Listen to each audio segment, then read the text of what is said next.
Uniform civil code के बारे में आज तक आप सिर्फ सुनते थे, लेकिन आज पाठशाला में यूनिफॉर्म सिविल कोड, समान नागरिक संहिता, इस पर कंप्लीट क्लास लगेगी कि यह होता क्या है, कैसे यूनिफॉर्म सिविल कोड पर मुस्लिम बेटियां पीएम मोदी के साथ खड़ी हो जाएंगी। समान नागरिक संहिता में वैसे तो बहुत सारे मुद्दे हैं, लेकिन इसमें सबसे बड़ा मुद्दा यह है कि मुस्लिम पर्सनल लॉ में बहुविवाह की इजाजत है, यानी एक मुस्लिम पुरुष 4 शादियां कर सकता है। निकाह हलाला जैसे रिवाज जिन्हें कुप्रथा माना जाता है, वो मुस्लिम पर्सनल लॉ के मुताबिक वैध हैं।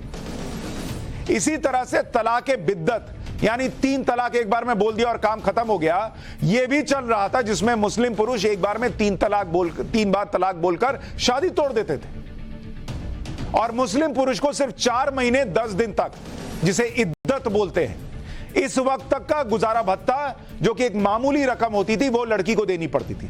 मात्र 4 महीने 10 दिन की रकम देकर हो गया तलाक। उसके बाद वो क्या करेगी? लेकिन नहीं, मुस्लिम पर्सनल लॉ के नाम पर चल रहा था और चल रहा है।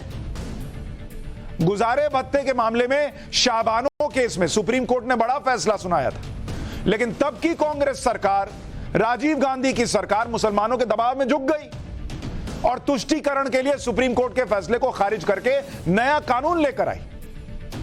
सुप्रीम कोर्ट ने अधिकार देने का प्रयास किया था, लेकिन नहीं, मुस्लिम तुष्टीकरण के नाम पर मुस्लिम महिलाओं के साथ सबसे बड़ा अत्याचार हुआ था।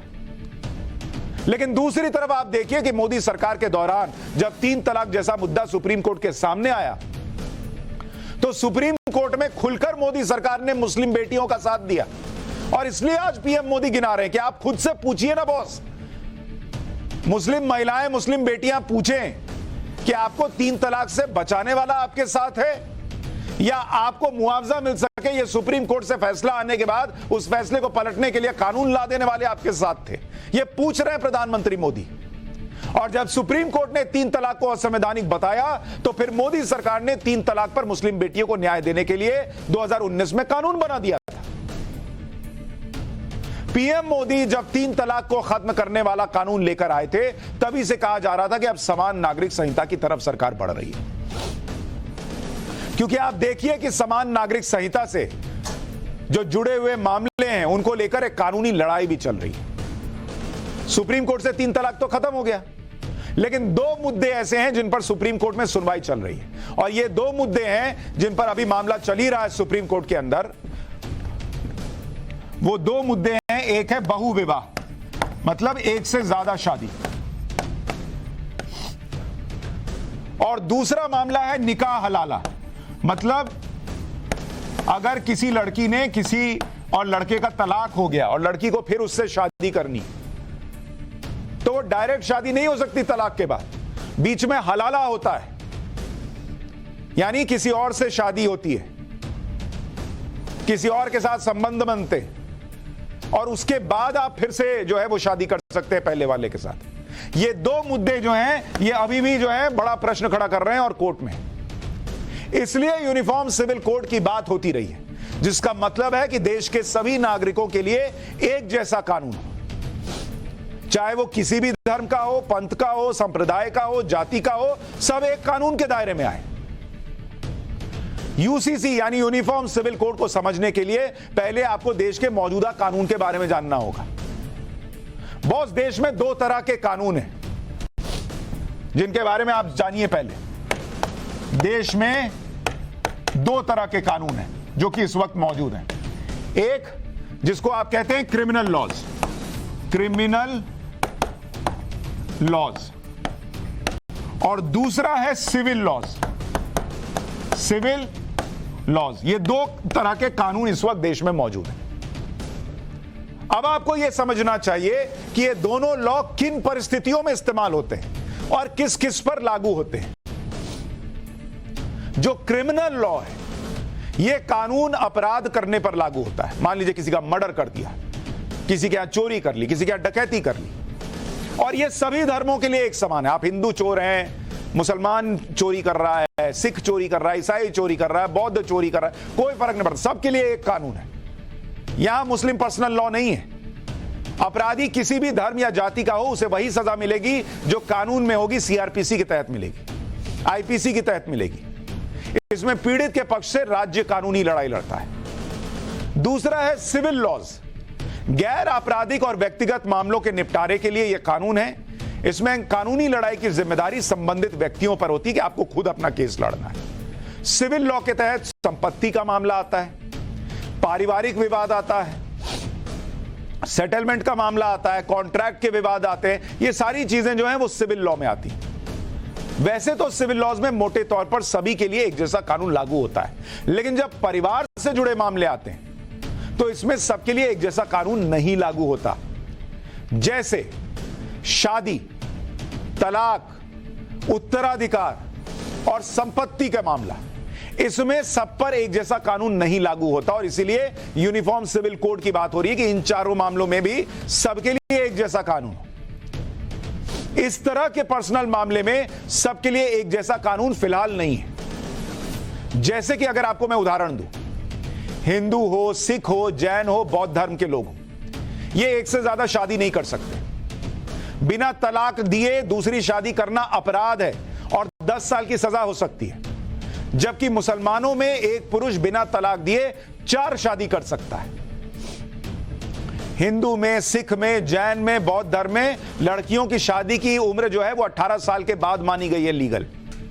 उससे पहले शादी करेगी लड़की तो गैर कानूनी है।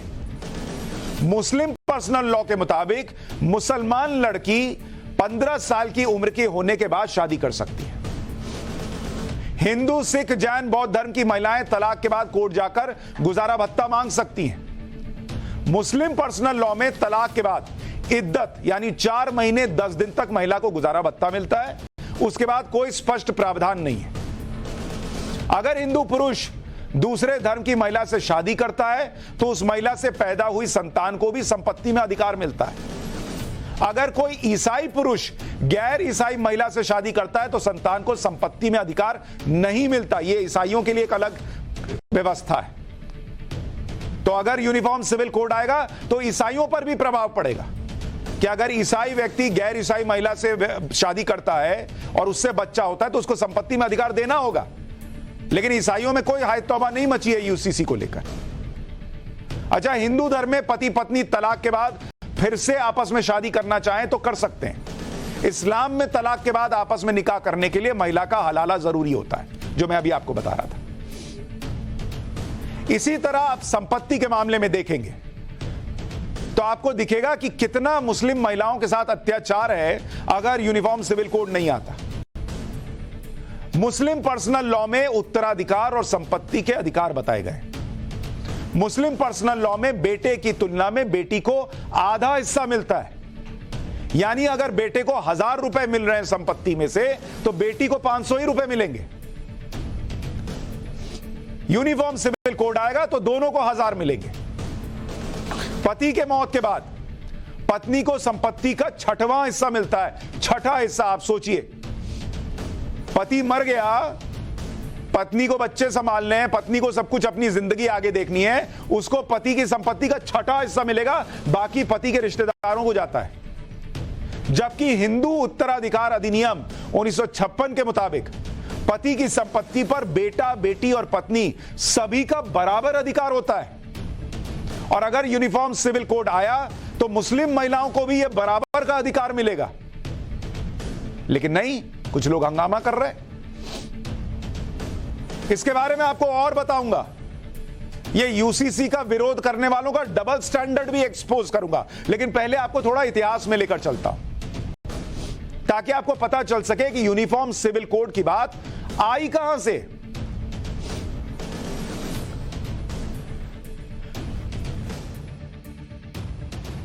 हुई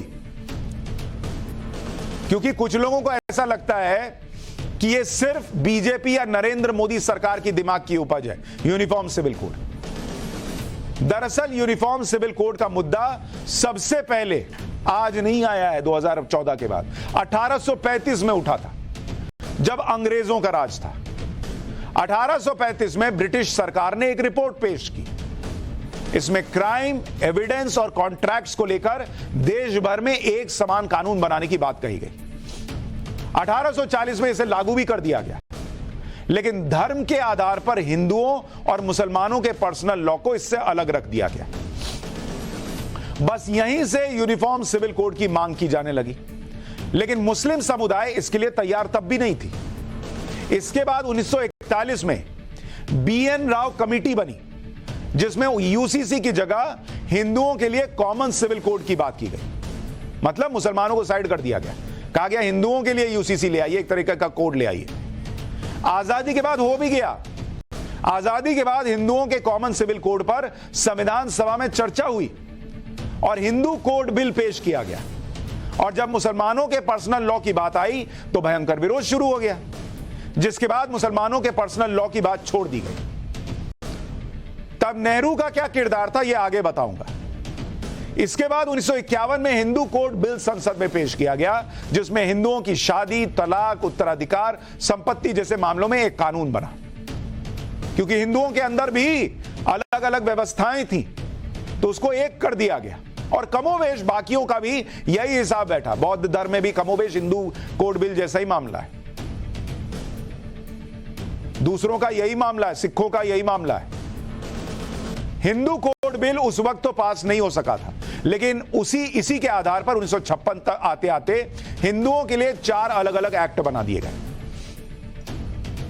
आप यह भी समझिए कि भारत में हिंदुओं और अन्य धर्मों से जुड़े पर्सनल कानून संसद से पास हुए और उनमें समय समय पर संशोधन होता रहा। लेकिन मुसलमानों के मामले में ऐसा नहीं है। जैसे हिंदुओं से जुड़े कानूनों में एक है Hindu marriage act 1955, Hindu succession act 1956, उत्तराधिकारी कौन होगा, किसको क्या मिलेगा, यह सब इसमें है। Hindu minority and guardianship act 1956, Hindu adoptions and maintenance act 1956। इन सब में समय समय पर फेरबदल हुआ है। जबकि आप देखिए कि भारत में मुसलमानों के लिए जो इस्लामिक कानून पास हुआ वो अंग्रेजों के जमाने में हुआ और फिर कोई छेड़छाड़ नहीं हो सकी उसमें। मुस्लिम पर्सनल लॉ शरीयत एप्लीकेशन एक्ट 1937 में पारित हुआ, जब अंग्रेजों का राज था। इस कानून में भी मेहर के अधिकार, शादी की उम्र, तलाक की प्रक्रिया, बच्चे की कस्टडी, संपत्ति में महिलाओं के अधिकार पर चीजें स्पष्ट ही नहीं थी। जबकि वक्त के साथ मुस्लिम पर्सनल लॉ में बदलाव की जरूरत है। लेकिन ना बॉस, देश हो गया आजाद। 80 करोड़ हिंदुओं वाले देश में हिंदुओं के लिए कानून भी बन गया, उसमें संशोधन भी हो गया। लेकिन मुस्लिम संगठन यह कहकर विरोध करते हैं कि ना ना, आप शरिया कानून नहीं छू सकते, मुस्लिम पर्सनल लॉ नहीं छू सकते, क्योंकि उनके मुताबिक मुस्लिम के लिए शरीयत है और वो इसी के मुताबिक चलेंगे। अब पर्सनल लॉ को लेकर इस तरह का धर्म के आधार पर फर्क आप इस तरह से समझिए कि जब 1955 में हिंदू मैरिज एक्ट बना था, तो उसके बाद कोई भी हिंदू सिर्फ एक शादी कर सकता है और बिना तलाक दिए दूसरा विवाह करता है तो उस पर आईपीसी 494 लग जाता है। हिंदू ने अगर बिना तलाक दिए दूसरी शादी कर ली तो आईपीसी की धारा 494 के तहत उस पर केस चलता है और 7 साल की सजा हो सकती है किसी भी हिंदू पर। प्रावधान है कि भाई तुम्हारी पत्नी पहले से है और तुम उसको बिना बताए दूसरी शादी कर लिए, जेल जाओ। अगर कोई हिंदू धोखे से दूसरा विवाह करता है और पत्नी से छुपा कर रखता है तो उसे 10 साल की सजा हो जाएगी। मतलब शादी कर लिए और छुपा के भी रखे हो तो सजा 7 के बजाय 10 साल।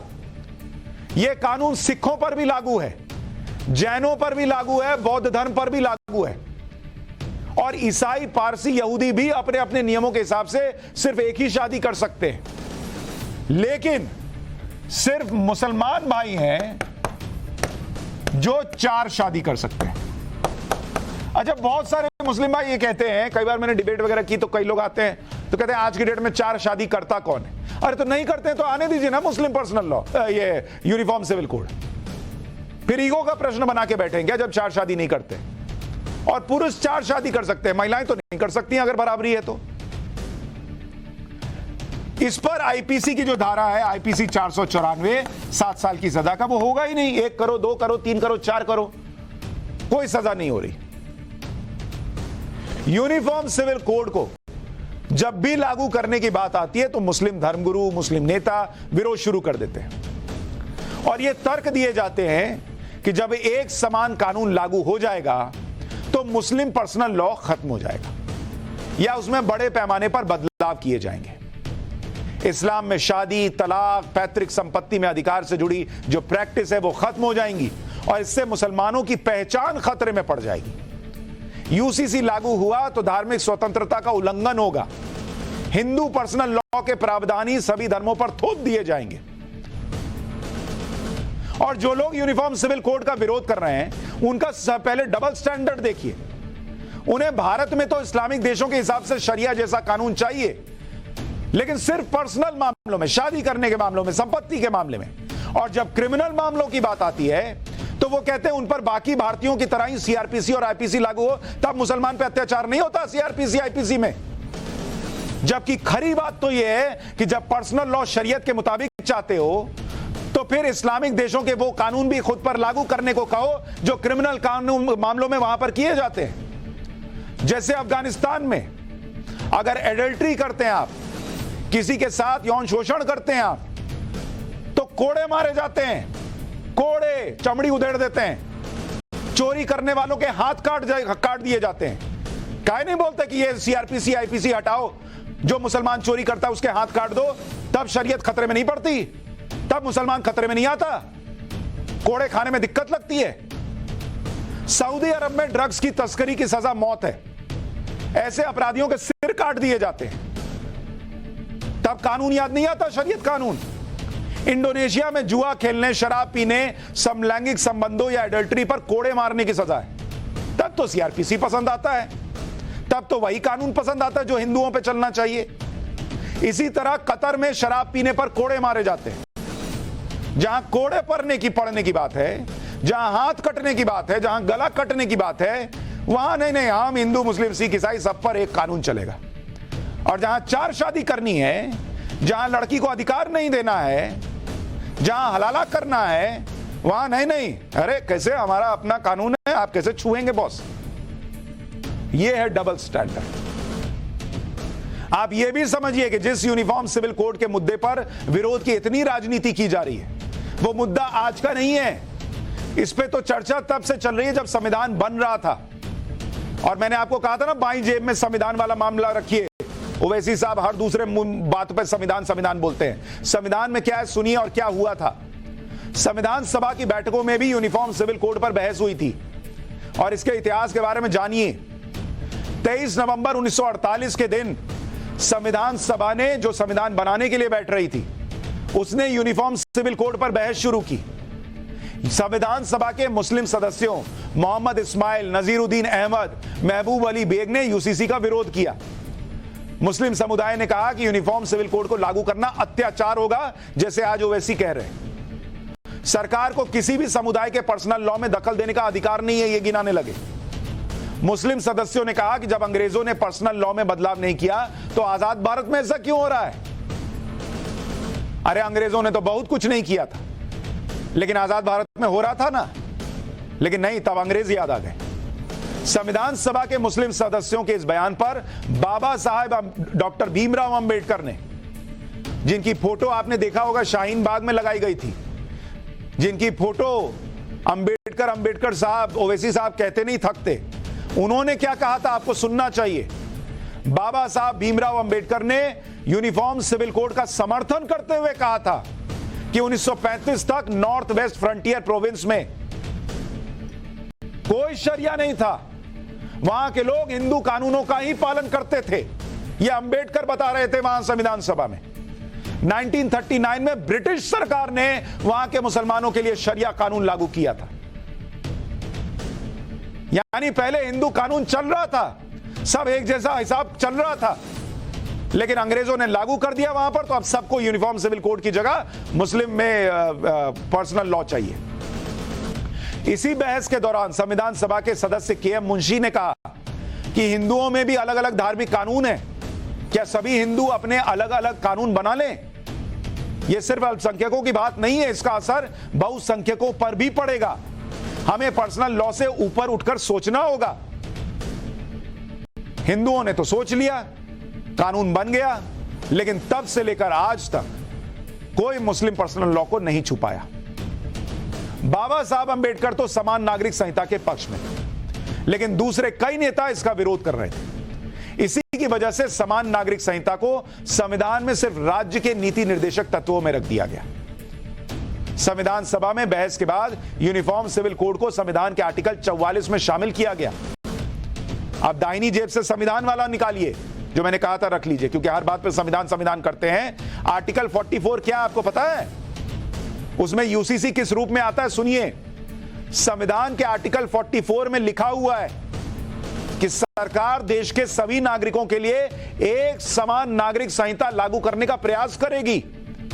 यूनिफॉर्म सिविल कोड को आर्टिकल 44 में डायरेक्टिव प्रिंसिपल के तौर पर शामिल किया गया। मतलब संविधान में लिखा है कि यूनिफॉर्म सिविल कोड आना चाहिए। अब संविधान नहीं दिखता, अब संविधान की बातें नहीं दिखती, वरना हर बात पे संविधान लहरा देने वाले लोग हैं ये। संविधान सभा में बहुत से महत्वपूर्ण मुद्दों पर बहस हुई थी।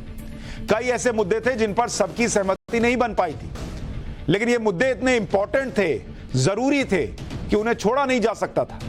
इसलिए इन मुद्दों को संविधान में एक स्पेशल लिस्ट बनाकर डाल दिया गया और यह तय किया गया कि आने वाले समय में देश की संसद इन मुद्दों पर फिर से चर्चा करके इन्हें लागू करेगी। इसी को डायरेक्टिव प्रिंसिपल कहते हैं, यानी नीति निर्देशक तत्व। संविधान के भाग 4 में आर्टिकल 36 से लेकर आर्टिकल 51 तक नीति निर्देशक तत्व शामिल किए गए। कि ये लिस्ट बना दी कि इस पर बाद में कर लीजिएगा, ये जरूरी चीज है, छोड़ मत दीजिएगा। ये नीति निर्देशक तत्व है। इसमें आर्थिक, राजनीतिक, कानूनी, सामाजिक सब्जेक्ट शामिल हैं। यानी इन विषयों पर सरकार सुझाव या चर्चा के बाद कानून बना सकती है।